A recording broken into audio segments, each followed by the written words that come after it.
Good morning student.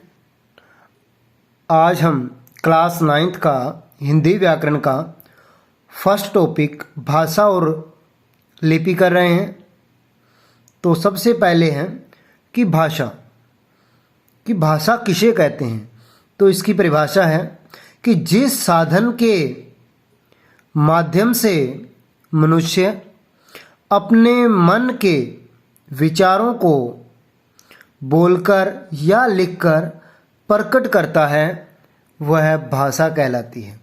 यानी भाषा के माध्यम से ही जो मनुष्य है वो अपने विचारों का आदान प्रदान करता है। आदान प्रदान का मतलब होता है कि उस भाषा के द्वारा ही हम अपने विचार दूसरे लोगों के सामने प्रकट करते हैं और दूसरों के विचार हम खुद समझते हैं।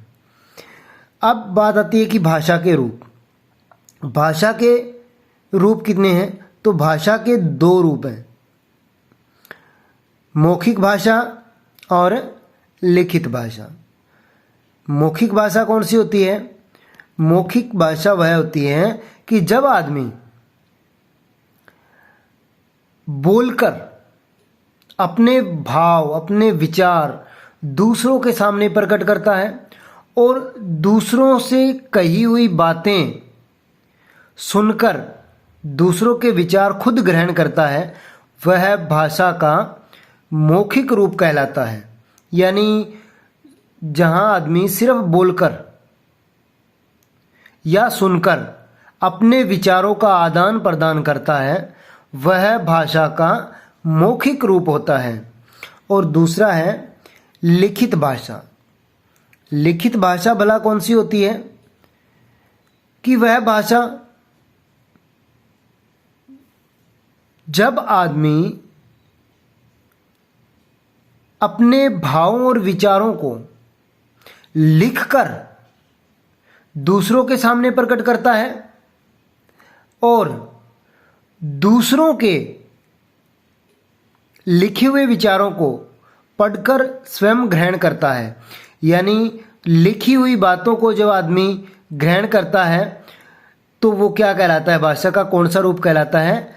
लिखित रूप कहलाता है। और एक बात यहाँ मोस्ट इम्पोर्टेंट है कि जो लिखित रूप होता है भाषा का वह रूप बिल्कुल स्थायी होता है।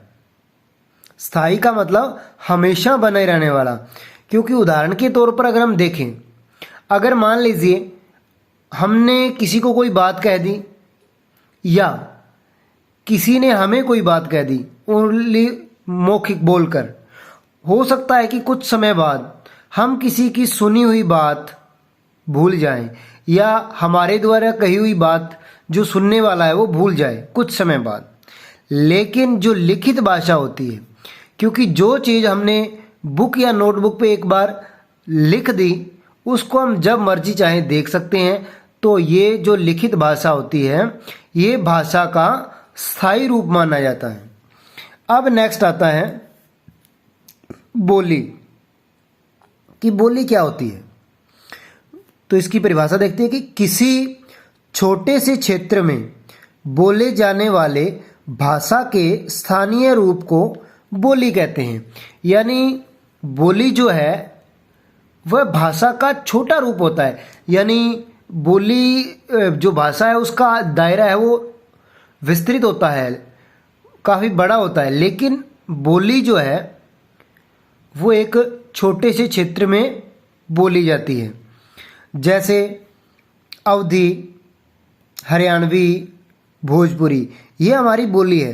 क्योंकि ये अवधी जो है वो यूपी के अंदर यानी उत्तर प्रदेश के अंदर अवध प्रांत की भाषा है कि एक छोटे से एरिया के अंदर बोली जाती है। इसी तरह हरियाणा के अंदर हरियाणवी है, इसी तरह बिहार के अंदर भोजपुरी बोली है। तो अब आपने एक चीज़ और देखना है यहाँ पे कि जो बोलियाँ होती हैं उनका क्षेत्र है वो क्या होता है? सीमित होता है। और भाषा है उसका क्षेत्र है वो क्या होता है? बड़ा होता है। उसके बाद नेक्स्ट पे आ जाती है हमारे पास लिपि। लिपि किसे कहते हैं? तो किसे कहते हैं? मौखिक ध्वनियों को लिखकर प्रकट करने के लिए निश्चित किए गए चिन्हों को लिपि कहते हैं। यानी जो मौखिक भाषा है, यानी हम कोई बात जब बोलकर प्रकट करते हैं और उसको लिखने के लिए जो चिन्ह निर्धारित किए गए हैं उसे हम क्या कहेंगे, लिपि कहते हैं। जैसे हिंदी की जो लिपि है वो देवनागरी है, पंजाबी की गुरमुखी है, उर्दू की फारसी है। तो ये हमारा फर्स्ट टॉपिक भाषा और लिपि कंप्लीट हो गया है। अगर किसी बच्चे को कुछ समझ में ना आया हो, कोई दिक्कत हो, तो मुझसे कांटेक्ट कर सकता है। और ये आप लोगों ने जो अपनी नोटबुक है उसके अंदर ग्रामर वाले पोर्शन में स्टार्ट करना है फर्स्ट लेसन। इसकी क्वेश्चन आंसर मैं आपकी पिक में आपको डाल दूंगा जो आपने फेयर नोटबुक पे करनी है। इस लेसन को अच्छे से आपने रीड करके देखना है। Thank you.